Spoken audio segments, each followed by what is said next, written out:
அந்த வேளையிலே இந்த ஆலயத்திற்கு நித்திய நைமித்திய பூசைகளை கவனிப்பதற்கு என இந்தியாவின் காஞ்சியில் இருந்து வரவழைக்கப்பட்ட திம்மசேனர் என்கின்ற பிராமண உத்தமர் நியமிக்கப்பட்டார்.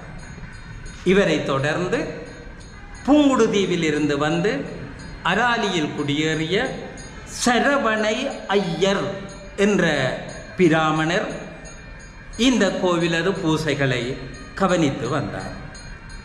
இந்த ஆலயத்தின் பூசைகளில் இனிது நடைபெற்று கொண்டிருந்த நேரத்திலே செல்லையா சின்னையா என்பவருக்கு புத்திரப்பேறு இன்மையால் அவர் எம்பெருமானை வேண்டி ஆறுமுகப் பெருமானின் திருவுருவை தான் அமைப்பதாக நேர்த்தி வைத்து தனக்கு புத்திர பாக்கியத்தை தந்துதவுமாறு வேலவனை வேண்டினார்.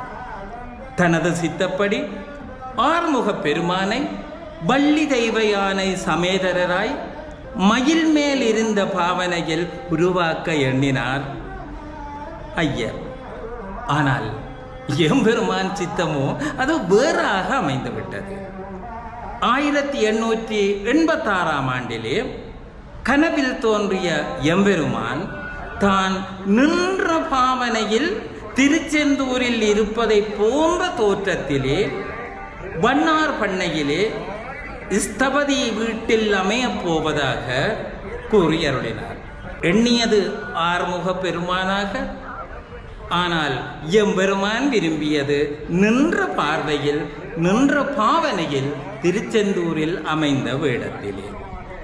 ஆண்டவனது அருள்வாக்கை சிரமேற்கொண்ட சின்னையர் பஞ்சலோகங்களையும் ஏனைய உலோகங்களையும் எடுத்துக்கொண்டு ஸ்தபதியின் இல்லம் சென்று இவ்வாறாக நடந்த சம்பவத்தை கூறினார்.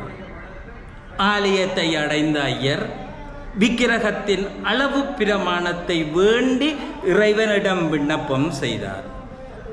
ஆம், ஐயரின் கனவில் தோன்றிய எம்பெருமான், நீர் குக்குட ஆசனமாக இருப்பீரானால் எவ்வளவு உயரம் தோன்றுகின்றதோ அதுவே எனக்குரிய அளவு பிரமாணம் என கூறியருளினார். அதற்கிணங்க சின்னையா தனது குக்குடாசனத்தின் உயரத்திற்கேற்ப வார்க்கப்பட்ட ஆறுமுகப் பெருமான் திருவுருவமே இன்றும் இங்கு நாம் தரிசிக்கும் ஆறுமுகப் பெருமானார் ஆவர்.